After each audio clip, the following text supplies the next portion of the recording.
इमाम इब्न कसीर रहमहुल्लाह ने अपनी तफसीर में लिखा कि वो आदम की औलाद में से होंगे और बाज़ अक़वाम शुमाल की तरफ उनकी निस्बत की गई है, जबकि इमाम जलालुद्दीन सयूती रहमहुल्लाह फरमाते हैं कि उनके बारे में कई अक़वाल पाए जाते हैं, मगर राजिह यही है कि वो इंसान ही होंगे, लेकिन तादाद में बेहद ज़्यादा और ताकत में गैर मामूली।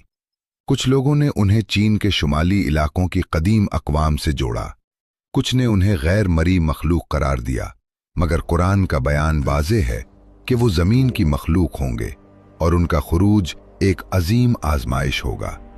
अब सवाल ये है, वो कहाँ बंद किए गए थे? किसने उनके रास्ते में दीवार खड़ी की? वो कौन सा बादशाह था जिसके बारे में तारीख और कुरान दोनों गवाही देते हैं? आइए वक्त का पहिया पीछे घुमाते हैं। हजारों साल पहले एक ऐसे बादशाह के दौर में जिसका जिक्र कुरान में आया, हजरत जुल्करनैन अलैहिस्सलाम। वो एक आदिल हुक्मरान थे जिन्हें अल्लाह ने जमीन में इख्तदार अता किया था। कुरान में आता है, इन्ना मक्कन्ना लहू फिल अर्द व आतैनाहु मिन कुल्लि शैइन सबबा। बेशक हमने उसे जमीन में इख्तदार दिया और हर चीज का एक जरिया अता फरमाया। कहा जाता है कि वो मशरिक से मगरिब तक सफर करने वाले बादशाह थे। बाज रिवायात उन्हें यमन के हुक्मरानों में शुमार करती हैं और बाज आसार में हजरत खिज्र अलैहिस्सलाम का भी उनके साथ जिक्र मिलता है।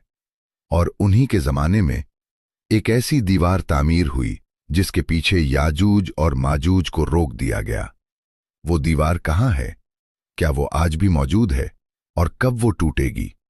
तारीख के औराक में एक सवाल आज भी बाकी है, क्या हजरत जुल्करनैन अलैहिस्सलाम नबी थे या अल्लाह के एक नेक और आदिल बंदे? उलमा की अक्सरियत का कहना है कि वो नबी नहीं थे, बल्कि एक साले हुक्मरान थे जिन्हें अल्लाह ताला ने गैर मामूली ताकत, इल्म और इख्तदार अता फरमाया था। कुरान हमें बताता है कि अल्लाह ने उन्हें जमीन में इख्तदार दिया और हर काम के असबाब अता किए, यानी वो सिर्फ एक बादशाह नहीं थे, बल्कि अल्लाह की खास मदद और रहनुमाई के साथ चलने वाले फरमारवा थे। नबी करीम सल्लल्लाहु अलैहि वसल्लम ने क़यामत की बड़ी निशानियों का जिक्र करते हुए फरमाया कि क़यामत उस वक्त तक कायम नहीं होगी जब तक 10 बड़ी निशानियां जाहिर न हो जाएं।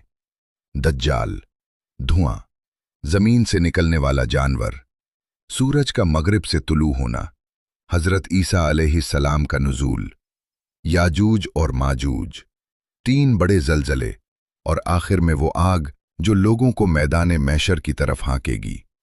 ये वो सिलसिला है जो दुनिया के आखिरी बाब को खोल देगा। अब वापस चलते हैं हजारों साल पीछे। हजरत जुल्करनैन एक अजीम लश्कर के साथ सफर कर रहे थे। पहाड़, मैदान, समंदर, रेगिस्तान, कोई रुकावट उन्हें रोक न सकी। उनका लश्कर मुनज़्ज़म था, ताकतवर था और ईमान की बुनियाद पर कायम था। एक दिन वो 2 अजीम पहाड़ों के दरमियान एक सरजमीन पर पहुंचे। वहां एक कमजोर कौम आबाद थी। वो खौफजदा थे, परेशान थे। उनकी आंखों में मदद की फरियाद थी। उन्होंने अर्ज किया, ए जुल्करनैन, याजूज और माजूज नामी कबाइल जमीन में बड़ा फसाद फैलाते हैं। वो हमारी फसलें तबाह